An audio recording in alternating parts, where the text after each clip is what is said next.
Bienvenue sur ma chaîne, je suis ravie de vous retrouver pour cette première vidéo. Voilà, ce sera une chaîne de découverte de livres, toutes mes lectures, les coups de cœur, les livres découvertes d'occasion, les hauls, les SP, services de presse. Voilà, je suis ravie de vous faire découvrir toutes ces lectures-là et de partager ensemble et d'échanger ensemble sur toutes ces lectures. Donc pour la première vidéo, je vais vous présenter ce gros coup de cœur que j'ai eu pour La Sagesse des loups. Alors, pour la petite histoire, je me promenais donc à Nature et Découverte et ce jour-là, j'y allais vraiment pas du tout pour acheter un livre, mais ce livre, il m'a happé. Ça m'a attiré dans ce rayon, je voyais que ce livre et du coup, je l'ai pris en main, j'ai lu le résumé et je me suis dit, mais il est pour moi ce livre. Au premier instant, je savais pas pourquoi il m'attirait tant et à la lecture, j'ai compris pourquoi, parce qu'en fait, ce qui m'a beaucoup attiré dans ce livre-là, c'est la relation, en fait, le parallèle entre les loups et les humains. Alors au début je me suis dit ça va être un livre vraiment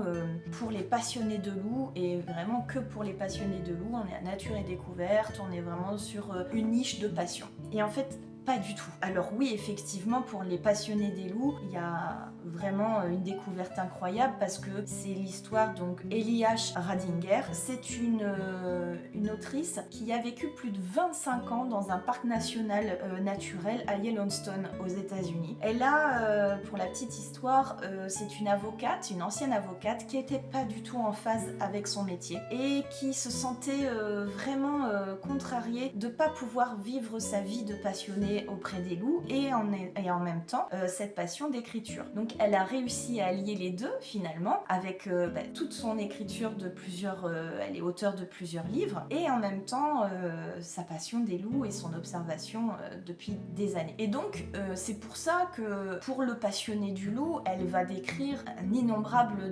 d'informations et de détails qui sont très très intéressantes dans la découverte des loups et c'est vrai que même moi j'étais ravie de découvrir tous ces détails sur les loups que je n'imaginais pas du tout. C'est vrai que le loup est très très mystérieux, il intrigue énormément de personnes et de découvrir sa vision des choses et parce que voilà, elle sait de quoi elle parle, elle a vraiment vécu en observation très très longuement avec eux, que du coup tout est beaucoup plus passionnant parce que ce sont vraiment de faits réels qu'elle raconte et elle est tellement passionnée des loups qu'elle nous met au plus profond de sa passion. Donc c'est vrai que j'ai lu le livre, je l'ai bu le livre vraiment parce que j'étais ravie de découvrir tout ça. Ce qui m'a beaucoup plu dans ce livre-là, c'est le parallèle qu'il y a, comme je vous ai dit dès le départ, le parallèle avec les humains.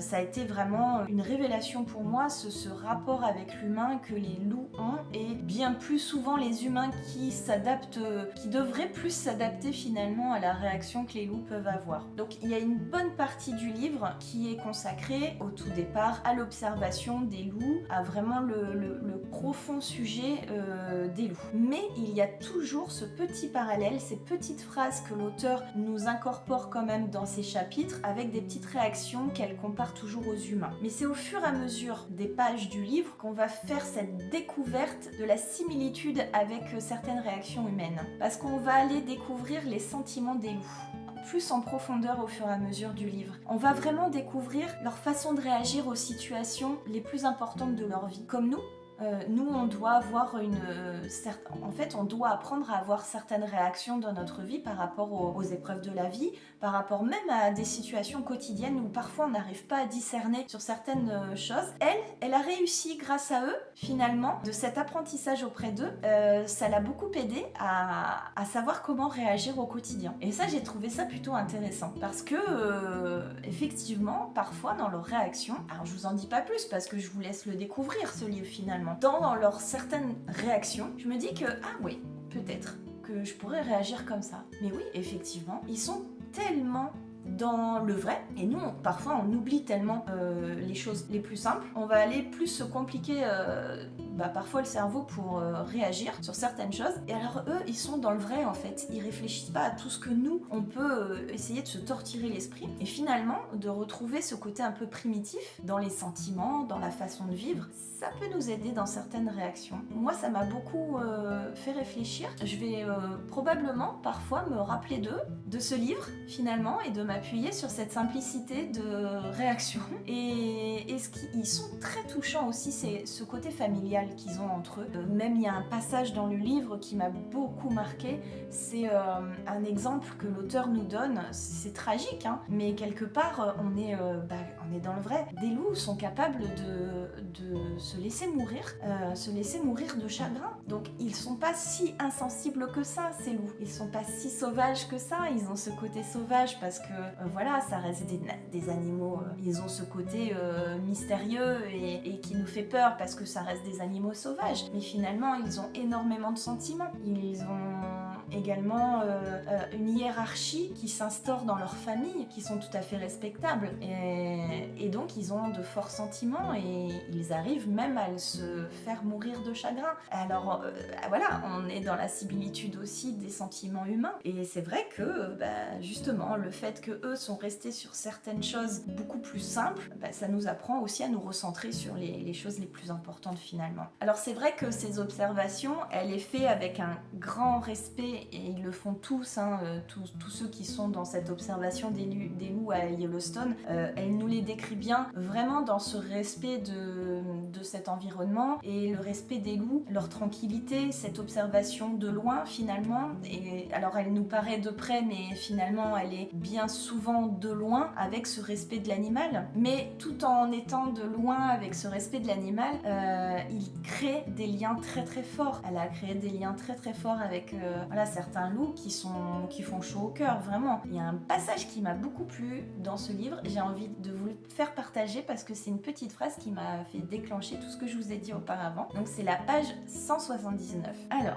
nous nous posons sans cesse des questions sur notre avenir ou nous terrons dans le passé. Si nous pouvions seulement vivre davantage l'instant. Les animaux nous l'enseignent. Voilà, je trouve que c'est ce petit bout de passage qui résume beaucoup de choses dans ma conclusion et dans mon résumé. Et donc ça c'est pour mon passage préféré. Et ensuite mon chapitre préféré, c'est comment la magie des loups peut nous guérir. Donc au final, vraiment entre le passage préféré et le chapitre préféré, on est vraiment, pour moi ce qui m'a vraiment touchée du coup dans ce livre, c'est vraiment cette relation que l'humain peut avoir grâce au loup ou à l'observation des loups, ce que le loup peut nous apporter spirituellement. Voilà, c'est vraiment ça qui m'a marqué dans ce livre-là. J'ai hâte d'avoir vos échanges parce que je pense que les lectures, c'est fait pour ça. On a chacun notre sensibilité aux livres et surtout des livres comme ça qui sont assez ouverts. On peut avoir une réaction différente ou voir le livre différemment. Donc je serais très curieuse d'échanger avec vous sur ce livre. Donc voilà, je vous laisse découvrir ce livre. Il s'appelle La sagesse des loups de Ellie H. Radinger. Il est édité par Guy Dretaniel. Donc voilà, moi je me le suis procuré à Nature et Découverte, mais je pense que vous allez pouvoir vous le trouver un peu partout. Voilà, merci beaucoup et à la prochaine vidéo. Ciao!